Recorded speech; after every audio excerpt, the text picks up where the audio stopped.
So we've arrived and we're at Haddenham Rally this weekend. First weekend in September. Absolutely glorious weather. It was going to be in rain for tomorrow on Sunday, but it's now looking like it's going to be a really lovely day, probably better than today even. So that's really good. Where's Haddenham Rally? Haddenham is in Cambridgeshire, near Ely, halfway between Huntingdon and Ely. And this year they celebrate 50th anniversary, so 50 rallies. Actually started in 71 and there's been a few gaps, but they're really going to town with it. There's a heck of a lot of stuff here. There's over 50 engines, nearly as many miniatures, over 100 stationary engines, and believe it or not, 200 tractors are in the catalogue, plus other stands and bits and pieces that are here. There's an awful lot to see, so let's get on and have a look at it. Well, we'll start with the engines, seeing as that's the first thing nearest to where I'm parked in the working field. And as I said already, there's about 50 engines here, of all sorts, of course. The site occupied is something around about 100 acres now. And there is an absolutely huge display of memorabilia from 1971, the very first Haddenham Rally, and lots of information about the people that have run it over the years and the current committee, and it's a really, really great exhibition.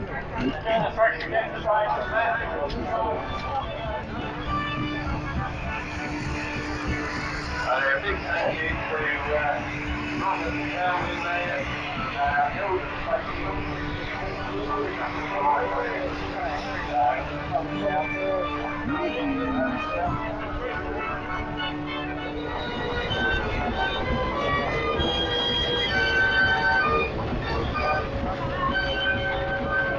Nice turnout of showmans this week.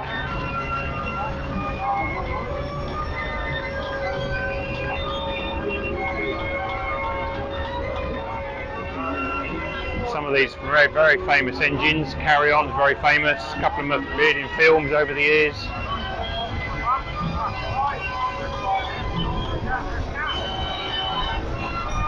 One probably could do with some repaint on the canopy. But maybe they want to leave it in its what is effectively its working clothes, I suppose.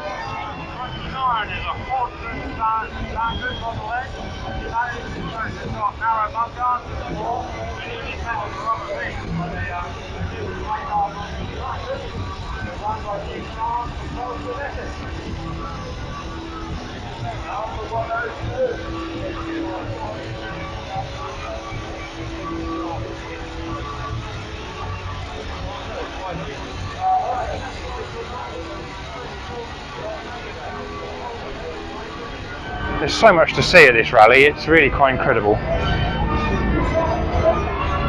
I'm told at Shuttleworth next week there is pushing 150 engines. Whether that is true or not, we will find out when we arrive. Because we'll be at Shuttleworth. I'll be there with my Oliver 80 row crop, all being well. Come and say hello if you see us.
Really great to see this engine being restored, getting it back on the rally field. I think it's been out of action for about 4 years, and it was at the original rally, 1971.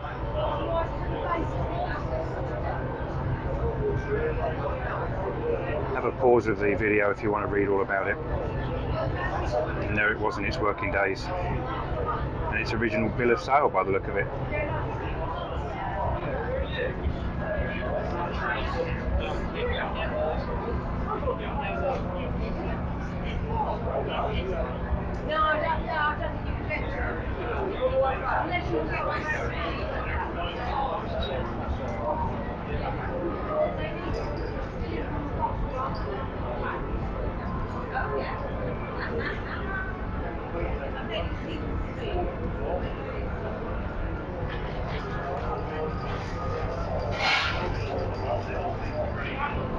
Fair bit left to do, but I think you'll agree it's a worthy recipient of restoration.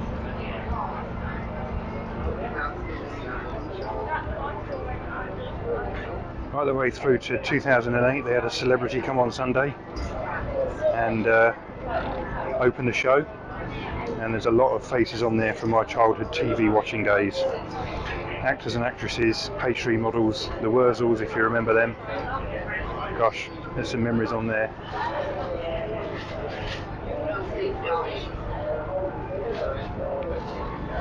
See how many of them you know.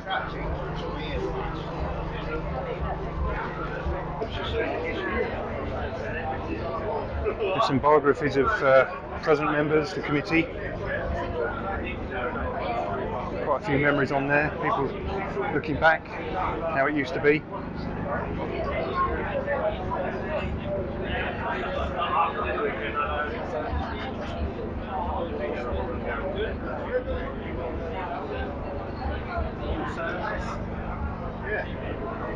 What are they going to do in the water?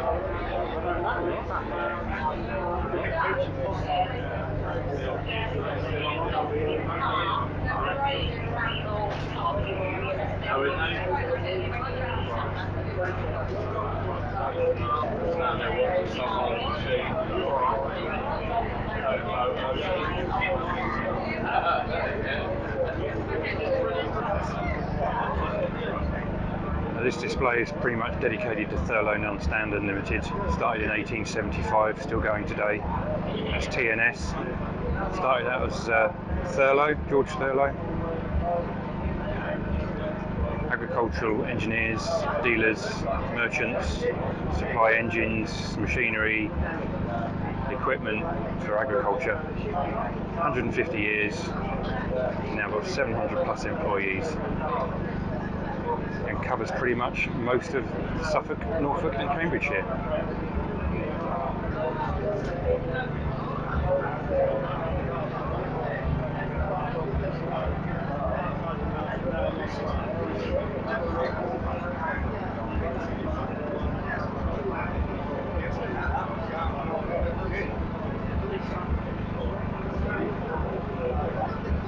Horsepower boiler, based on NL chassis, same revenue lorry gearbox, so contact engine really,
And this is a kind of stand that I like. This is a sort of display that we should have at events like this. Really lovely restored Ferguson Brown Model A, 1936. And yeah, this talked about these tractors before. Of course, it was one of the very first tractors to have 3-point linkage for operating mounted equipment on the back of the tractor instead of just towing it around like you did with a horse and the early tractors. And of course it was a Ferguson system in the back end with a Coventry engine in it.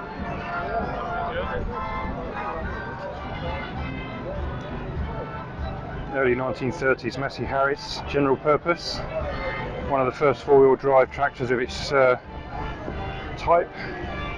Caused quite a sensation when it first came out. Had its drawbacks, but it proved the concept in 1932. Not a bad effort. Jumping forward 30 years to the 100 series Massey Ferguson's 135.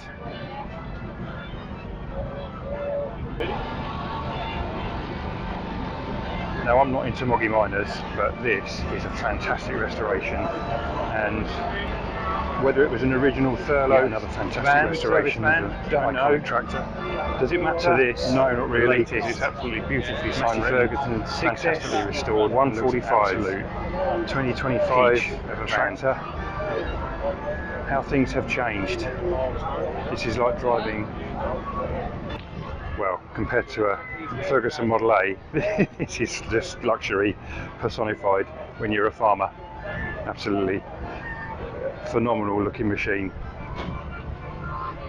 My dad's first baler was one of these. This one's got its own donkey engine on the front to drive the baler itself, so with tractors that didn't have a PTO shaft you could just drag the baler around, and then the baler's got basically self-powered. So it's got a petrol paraffin TVO Ferguson engine in it with a magneto on there. The whole thing is self-powered, not self-propelled but self-powered. And it used to be called the Nodding Donkey because the compactor at the top there, which used to squash down the straw coming in from the auger that was picked up from the ground, that would push that down into the chamber, and then the baler would, the plunger would basically squash the straw up into the bale, and out it would come at the back. And you could hear it coming because it would make this noise as it was going along. And I'll never forget it. I think my dad scrapped it, and I wish he hadn't. I think he did, and then he went a little bit more conventional with a low level one. We had a Claas and an International and a couple of other balers in the meantime. I'm not quite sure why he got rid of this, but yeah, wish I still had it, to be honest. But anyway, it's long gone now. That's the knotter arrangement, which would basically tie the twine around the bale. And I remember my mum spending, you know, half a day polishing the knotters to make sure they worked, because if they got any rust on the actual, what was called a billock, if you got any rust on the billock, then it would not knot properly. It wouldn't tie the knot. And you had to use proper twine. You couldn't use the polypropylene stuff that's modern. You had to use proper twine, otherwise it wouldn't work. It was a real, well, I never forget. We used to follow along behind, and on the back of it I used to stand on a wooden sledge and stack 6 or 8 bales high as they came off the sledge. I'll never forget it. It's absolutely fantastic memories. The number 701 baler, the Nodding Donkey. and there's the twine can in there, and I can never forget the smell of the twine. It's got that unique smell because the twine has got, it's called sisal, so it's like it's a natural product, and the twine has got that smell to it because it's sort of like oiled to stop it from rotting, stop the damp getting in it and rotting it, and it's got a distinctive smell, and I'll never forget it. And that's just brought back a load of memories. It really has. And of course we've got no guards on the thing either, so you didn't want to be getting in the way of that flywheel because that wouldn't half spin around when that was running. And because you get everything going backwards and forwards and up and down, and oh my god, it was an experience, this thing, it really was. Ours was a PTO driven one, we drove it off the back of a Nuffield. But yeah, never forget it. Happy, happy memories, they really are. In fact, it's got me going a little bit, to be fair. Anyway. So we'll have a quick walk around this particular tractor section. There's a couple of them. We've got a Doe Triple D. That was Doe from Essex. They took two Fordson Majors, created a turntable in the middle, took the front axles off of both tractors and used the rear ends to do the drive and give it four-wheel drive. And that is a heavily engineered bit of kit under there to hold the back end of the tractor up, stop it from pivoting in the middle, as in like a dropping down, braking, if you see what I mean, breaking in half, breaking its back.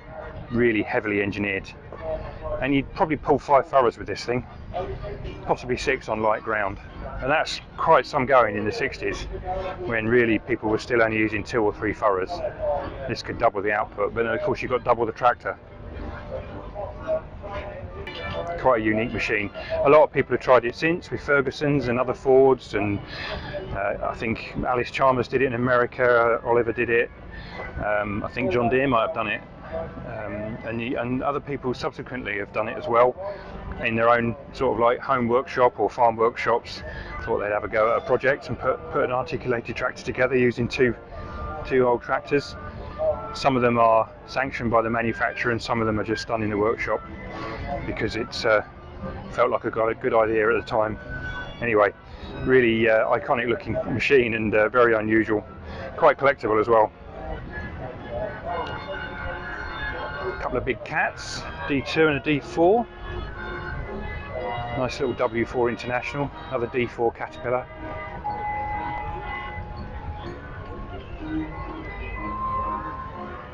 We've got the usual suspects of Internationals and Fergusons and Fordsons. But to be fair, there is quite a selection of tractors here this year. There's not the rafts and rafts of Fergusons that you see, which is really nice to have. Don't get me wrong, I don't mind there being rafts of Fergusons because, you know, it represents the hobby. People are here, they bring their hobby to show to people what they've done with it, and it doesn't matter whether it's a Ferguson or it's something that there's only one of left in the world. It's still perpetuating the hobby, and you know, it's good to see that, but it is also good to see a nice selection of equipment, and we've certainly got that in the tractor lineup this year, that's for sure. This was quite a common conversion as well. This is a Nuffield tractor, but it turned it round backwards, so you basically sat the opposite way around with the engine behind you and put a counterweight on the back and another frame just to lengthen it a bit, and you made a forklift. So this is quite common. This sort of started with forklift attachments on the back of 3-point linkages, and then manufacturers started to think, well, actually I could do this. We just turn the tractor around, stick a mast on the front, some hydraulics and a chain, and we've got a forklift. Now we've got the main tractor area, and they are pretty packed in, I have to say. They have quite short space here, even though it's 100 acres, and there's literally tractors virtually on top of tractors. And we've been talking about these before, these four-wheel drive conversion power majors, Fordson Majors. There's some really nice older restorations, that being one of them. Been kept nice. Little John Deere Model H, even smaller than the Model B. Lovely little restoration, that one. This Cropmaster has been to a few rallies over the years. Look at that long there. Crikey. That was before even I started rallying. That was 1970s, all mid-70s though, 77, 76, 78. All sorts. I think I started rallying around about 1980, 81, something like that.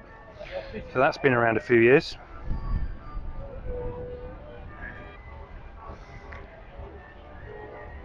Very nicely restored John Deere D, 1949. Big powerful tractor that. There's a lot of grey and blue in this line.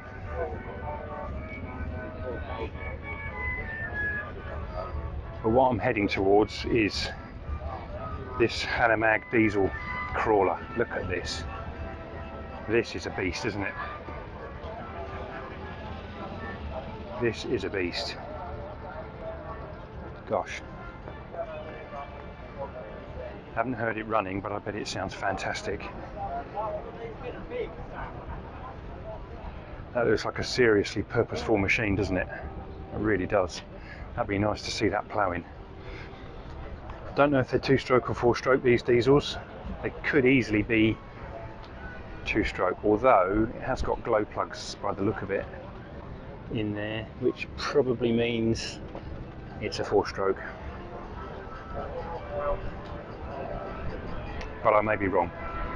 But yeah, quite a machine. And what is unusual about this as well, for a crawler tractor, this is how they used to be. They've got a steering wheel, and yet they've got no steered wheels at the front. They basically, the steering wheel basically operates steering clutches in the final drive at the back here, and it stops and starts each track depending on which way you want to steer. So it looks like a tractor from the back. Then you look at the tracks, and you can see it's a crawler, and then you come to the side and you can see it's got this huge diesel engine in the front. And we've got some more iconic Fergusons with a little B&B President in the middle. They're a lovely little tractor. They were a market garden tractor. Lovely little thing, that. Older restoration by the look of it. And we've got next to it a T20 Ferguson petrol paraffin with what was called a banana loader. For good reason as well, because you can see the loader frame's basically shaped like a banana. Here we've got some classic tractors, commemorative edition international case. Before it was Case IH, it was Case International or International Case. And if you can look at the difference on the front of the nose there, the only difference is the colour. And this was a David Brown. So this was David Brown, and that was just after Case brought out David Brown and International in 1988.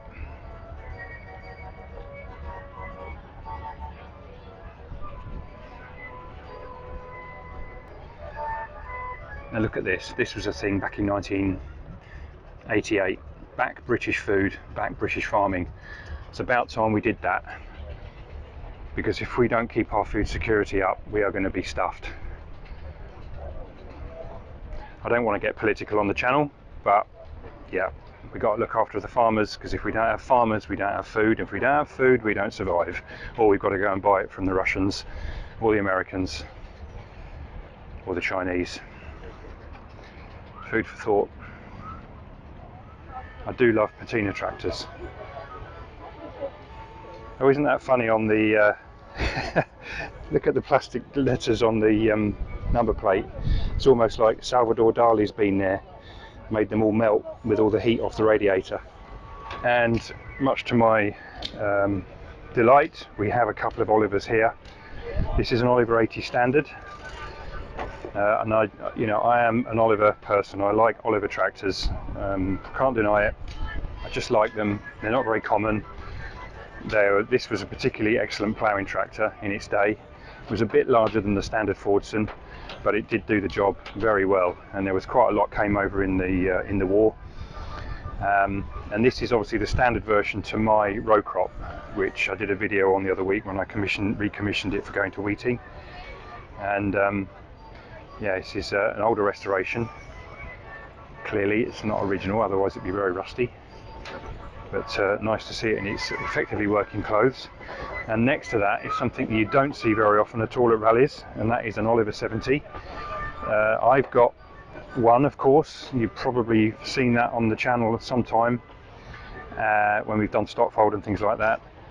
But this one is slightly different because it's got a wide front axle, And it's the same idea. It's a row crop, high clearance, with the 4 wheels rather than 3, which is what mine is. I believe this is a 1944 tractor, and according to the history file, this is actually part of the Hyundai Tractor Museum, the National Tractor Museum that used to be in Northumberland. And this is one of the first tractors that John Moffat, the founder of that museum, bought to start his collection. And he was famous eventually for having a very large Ferguson collection, having sold a lot of his tractors off. And then he did also have a lot to do with the Ivel as well afterwards, before he died. But this is obviously an older restoration. Would I want to do something with it? I probably would if this was mine. It does look a bit odd because the wheels at the back are, I think, are 9x36, which is the same as mine. But because of the wide front axle, it sort of sits up at the front and down at the back, which is a sort of a bit odd. But great to see it here, and it's very local as well. It doesn't live far away from here, and I believe a very good friend of mine that I used to work with knows the owner. So when I catch the guy driving it, I'll have a chat with him and see what he knows about it. But yeah, it's great. And the back wheels are a bit strange. They're not original Oliver wheels.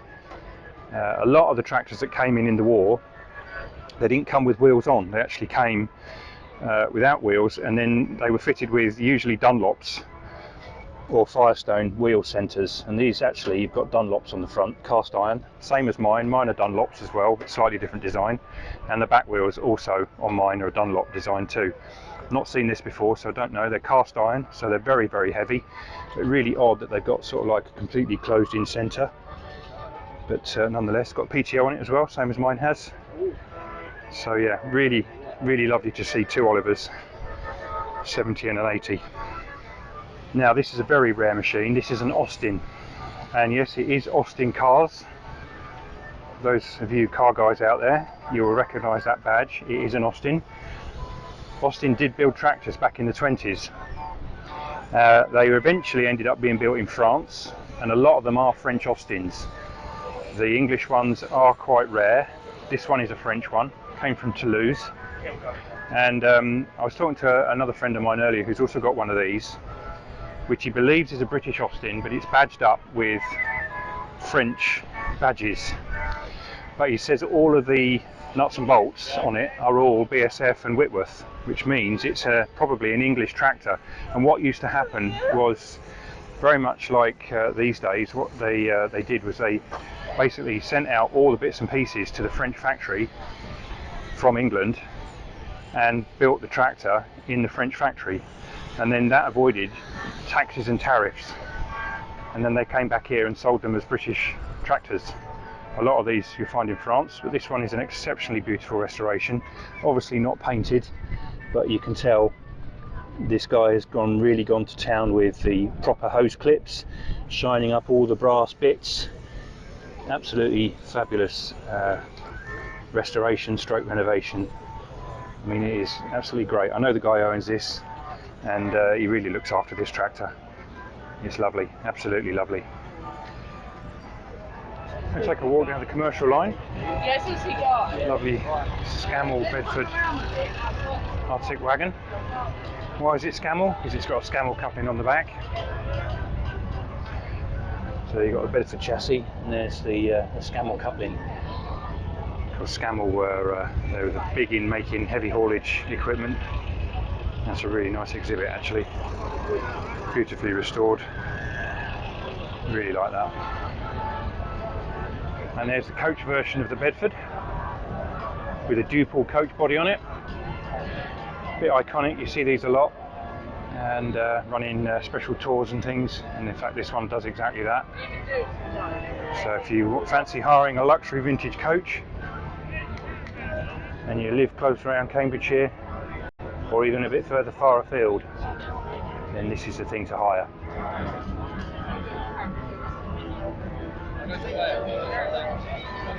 A bit more modern ERF, fifth wheel tractor unit.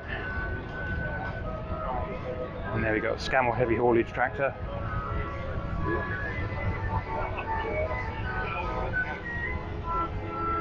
This one's a fair tractor, fairground, probably converted from the military. It's now got a generator set on the back for use in the fairground.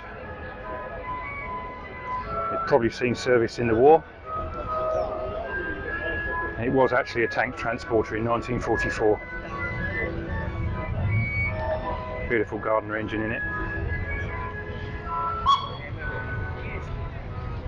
Very interesting AEC coach here, but it's not a coach, it's actually a wrecker unit for the bus company to go and recover said coaches.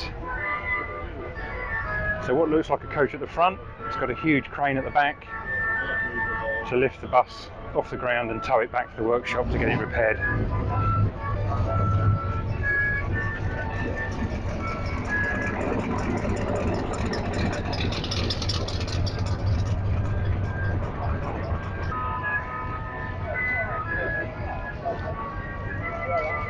A couple of Atkinsons, one with a Cummins engine and this one with a Gardner. Fifth wheel unit on that. And we've got an AEC Mammoth Major, probably again with a Gardner in it, I would imagine. And I've just seen this unit in the ring. This is fantastic. Look at the patina on this. This has got to be my commercial of the show, I would say. Absolutely fabulous. You're never going to recreate that, no matter how good you are at restoration. You could not recreate, what, 70 years, 60, 70 years of use? Look at that. Absolutely fabulous. And it sounds awesome as well. Hardly any silencer on the exhaust. What a fantastic exhibit that is, and I hope it stays like this for many years. It's the Foden wrecker wagon.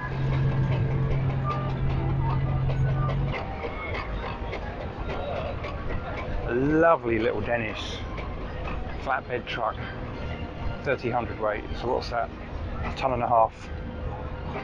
What a great exhibit this is. 1932. New body on the back, obviously. Looks like the chassis is in pretty good condition. I would imagine that the bodywork, the cab and all that's been restored. And but yeah, put right. But yeah, what a fantastic restoration. Original looking lamp sight. That's lovely. I do like that. Another Scammell Fairground tractor. Highwayman. Leyland diesel in this one. They sort of mix and match their diesel engines, these companies. I suppose what was the cheapest one at the time, that's what they bought, or they did a deal with Leyland, or they did a deal with Gardner, or whoever it might have been, and got a batch of engines and then stuffed them in their wagons, and then a couple of years later they did another deal with somebody else and they put a different engine in. This is a really nice Bedford fifth wheel tractor unit, built in Dunstable, Bedfordshire. I don't think it's a TK, it might be a TL, nothing to tell me.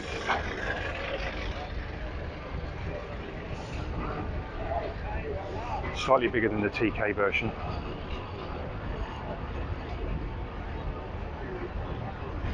I remember my dad, he worked at Skeff Bearings in Luton, and when they sold off their Bedford TKs, we had 2 or 3 of them, and he scrapped a lot.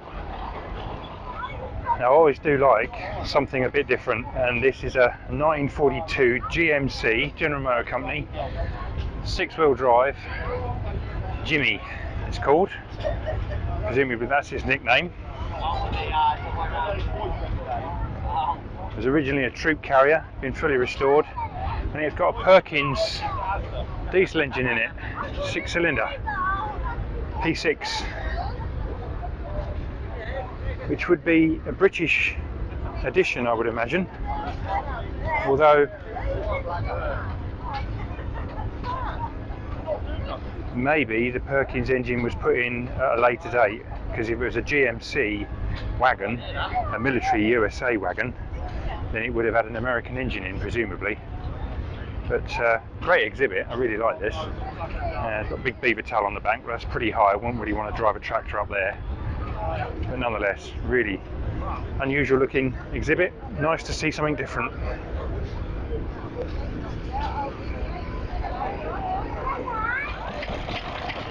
So what would there be in 107, I think there is in the catalogue, 107 stationary engines.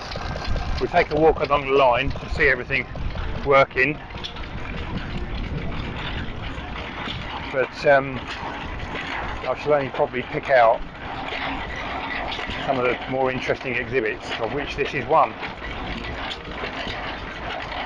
It's quite a rigmarole to reset this thing, but yeah, I suppose it takes two men pulling on a saw, one at each end.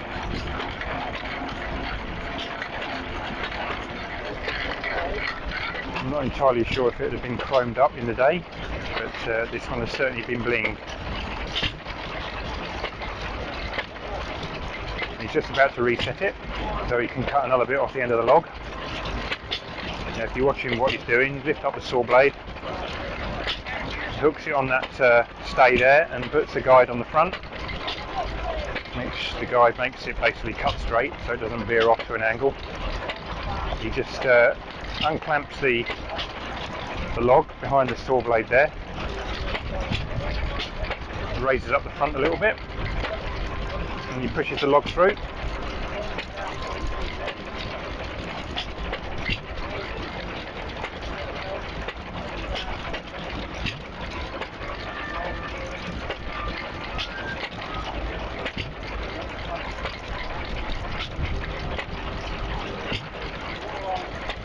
It's all clamped down again, nice and tight so the log can't move.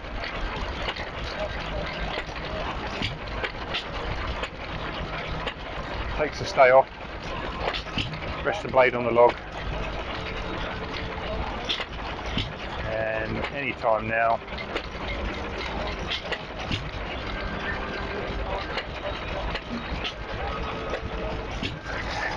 off she goes.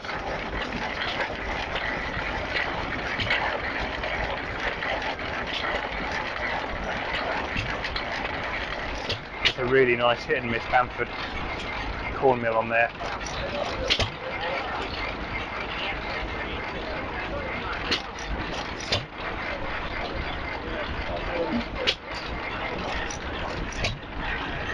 And another unusual engine, which is a domestic engine with a pump all built in, all integral. So clearly this is built exactly like this to do exactly this, pump water or fluid of some description.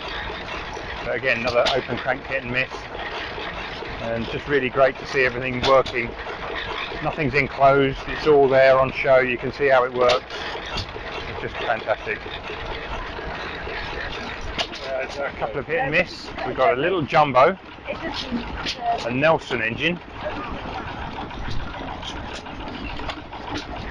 and a Manco Chorboy. Nice little pump on it. Now this is an unusual looking engine.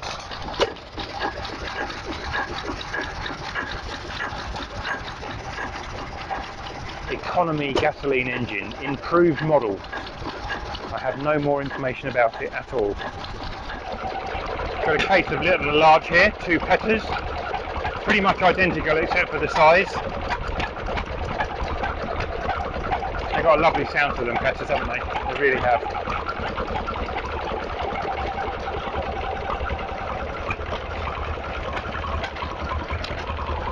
This one's running a really unusual looking pump.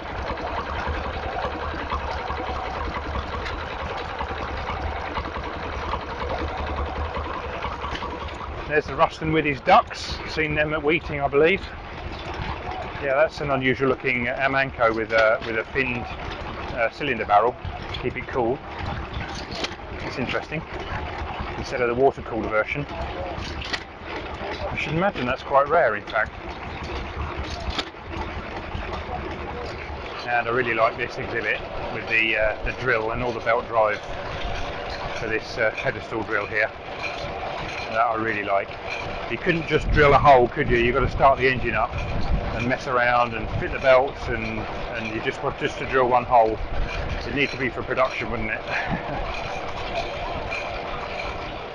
And although it's not a vintage exhibit or a stationary engine, I really quite like the idea of this. So when I get old enough to need a mobility scooter, I'm going to certainly make something like this. I think this is fabulous. Not your run-of-the-mill mobility scooter on here, that's for sure. There's a Martin truck with a lister on the back with a meat grinder. That makes a change.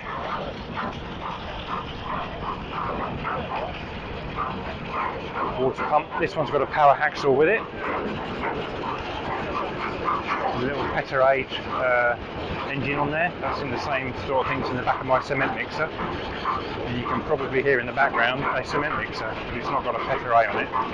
But again, I do like that power hacksaw, the sort of thing I could live with.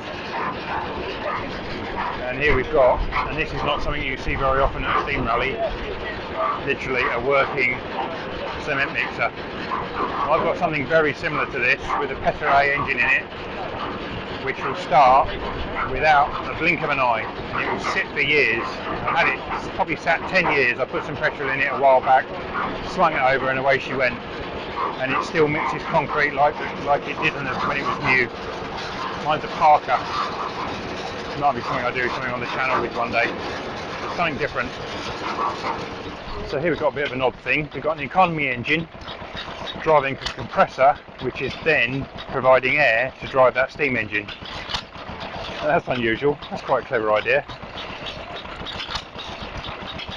But you can see, because it's a hit and miss engine, the steam engine slows down. So it's really quite obvious, because the hit and miss engine will only react to load. So when it's just ticking over and not doing very much work, such as in this case, it will fire, and then it will just, sort of, the speed will drop after the initial firing until it gets to a certain speed, and then it will fire again. But of course, that's only, now it's stopped. But of course, that's only any good when you're not under load. When you're under load, you need it to fire all the time. So the engine will sense the fact that it's under load, and it will fire more often and keep the speed constant. When it's got nothing to do, well, there's no load on the engine, it will just fire and then slow down, fire and slow down. For some reason the engine stopped working. I don't know why. It's a little steam engine. That is a beautiful engine. Listen how quiet that is. You could sit that in the garden with a pint of beer and watch that all day. It doesn't make hardly any noise, just like a wristwatch. What a beautiful, beautiful engine that is.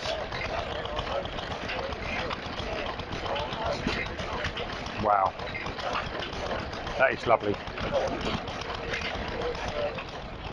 Now this is probably going to be a close run thing between this and that Ruston I've just seen as the engine of the show for me, as in the stationary engine of the show, the best one. This is like poetry in motion, this thing. Can you just sit and listen to this all day? What a beautiful engine. It is absolutely gorgeous.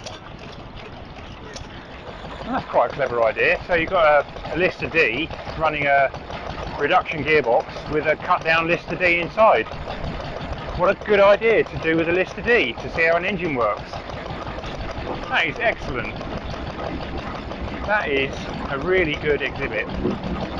Well done, that man. 100% well done. Even got a mirror so you can see the other side where the governor is. That is a fantastic idea.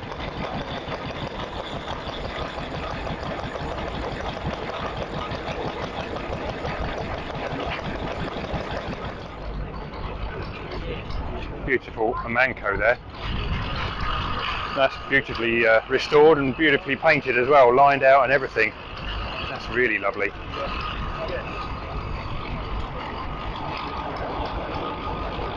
So this is an engine you don't see very often. It's a Howard engine, made in Bedford, in the Britannia Iron Works in Bedford, right in the middle of the Bedford by a hospital. And I used to go there when it was George Fisher Castings and fix their forklifts for them.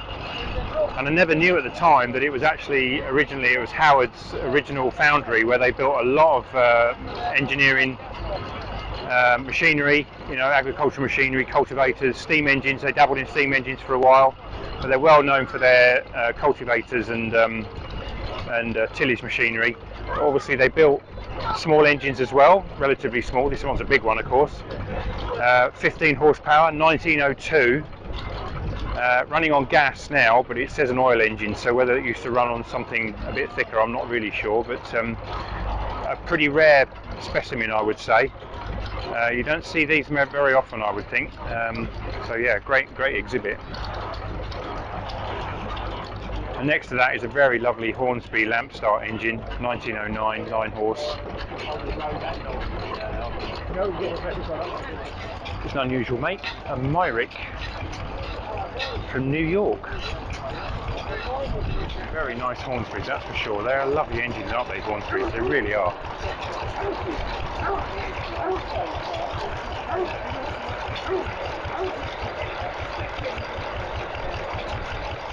Probably the only John Deere engine that we've seen here today, apart from the tractors, of course. Got a tangy pump on the end of it. And we've got a little Nelson engine that's driving a box mangle. And it's exactly what it says it is. It's a mangle. It used to press out clothes in prisons, hospitals, workhouses, and basically press the excess water out of laundry. And that's what it did. What an incredible exhibit. I bet there's not many of those left. I should imagine they've probably all rotted away. What a find.